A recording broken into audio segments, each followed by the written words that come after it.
వచ్చినారు. మెయిన్ తోపుడు పనుల సమస్య మనకు ప్రధానంగా 7-8 పాయింట్లు కదిరిలో ఉన్నాయి. నెంబర్ 1 జీవిమాన్ circle, number 2 Maruti circle, number 3 Ambedkar ఒకటి ఉంది, వేమారెడ్డి సర్కిల్, రాయలసీమ, ఒలిసాబ్ road circle, next Hindupur cross, చౌకు, వెస్ట్ గేటు. ఈ 9-10 పాయింట్లలో దయచేసి మీ వెహికల్స్ ఎక్కడా కూడా ఆటంకం పెట్టద్దు, రోడ్డు తిరిగి పెట్టుకోండి. ఒకవేళ దాన్ని వైలేట్ చేసి పోలీసులు ఇప్పటికే 10 సార్లు మీకు చెప్పడం జరిగింది. దాన్ని వైలేట్ చేసి మీరు ఏమాత్రం దాన్ని అనుసరించుకోకుండా ముందుకు పోతే మాత్రం కఠినంగా ఫైన్ల జోలికి పోలీసులు వెళ్లడం జరుగుతుంది. ఫైన్లు కూడా మీరు చేతి నుండి వెంటనే కట్టాల్సిన అవసరం లేదు. ఖచ్చితంగా ఆన్లైన్ ఫైన్లు పడిపోతాయి.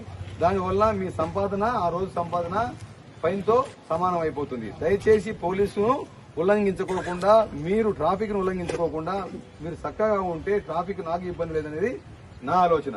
తోపుడు బండ్లకు సంబంధించి వచ్చేసి టౌన్ లో ఎక్కువ ఉన్న తోపుడు బండ్లు అన్నిత్యం తలా రోజు పోలీసులు చూసినప్పుడు ఒక రకంగా, పోలీసులు చూడనప్పుడు ఒక రకంగా కాకోకుండా రోడ్డుకు అడ్డం లేకుండా మున్సిపాలిటీ వాళ్ళు ఎక్కడైతే పెట్టినారో అదే ప్లేస్ లో పెట్టుకుంటే నాకు ఇబ్బంది కలిగించిన వాళ్ళు అవుతారు, పబ్లిక్ కూడా ఇబ్బంది కలగదు. అలా కాకోకుండా మీరు పదే అడ్డం కలిగిస్తే దానికి సంబంధించి తప్పకుండా చర్యలు అయితే ఉంటాయి. మరి ఏం చేస్తారు సార్ మీరంటే, ఆల్రెడీ టౌన్ న్యూసెన్స్ యాక్ట్ కింద వాళ్ళ మీద కేసులు రిజిస్టర్ చేయడం జరుగుతుంది. ఒక్కొక్కసారి మినిమం 300 నుండి 1000 రూపాయలు.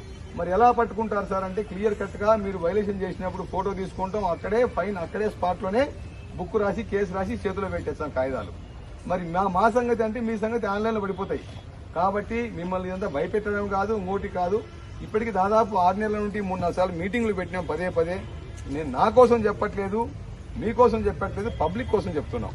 కాబట్టి నేను అవసరం, మీరు అవసరం, పబ్లిక్. అలాంటప్పుడు దయచేసి కొంచెం కోఆపరేట్ చేయండి. తర్వాత ఇందాక చెప్పినట్టు ఎస్ఐ గారు ఆల్రెడీ ఇన్సూరెన్స్ కరెక్ట్ పెట్టుకోండి, డ్రైవింగ్ లైసెన్స్ పెట్టుకోండి, లేదనుకుంటే ఆర్టీఓ ఆఫీసులో మీరు అప్లై చేసుకోండి. ఎక్కువ తక్కువ ఏదంటే ఒక మాట చెప్పమని చెప్తే సార్ చెప్తాను, నేను చెప్తాను. తర్వాత రాత్రిపూట బండ్లు ఆడంటే ఆడ పెట్టేసి లాకేసి సార్ పొద్దున బండి పోయింది సార్ అంటే కూడా కష్టంతో కూడిన వ్యవహారం. సీసీ కెమెరాలు ఉంటే పద్ధతి, లేకపోతే పట్టుకోవడం కష్టమవుతుంది. కాబట్టి మీ బండి మీకు అన్నం పెట్టేది అదే కాబట్టి కొంచెం జాగ్రత్తగా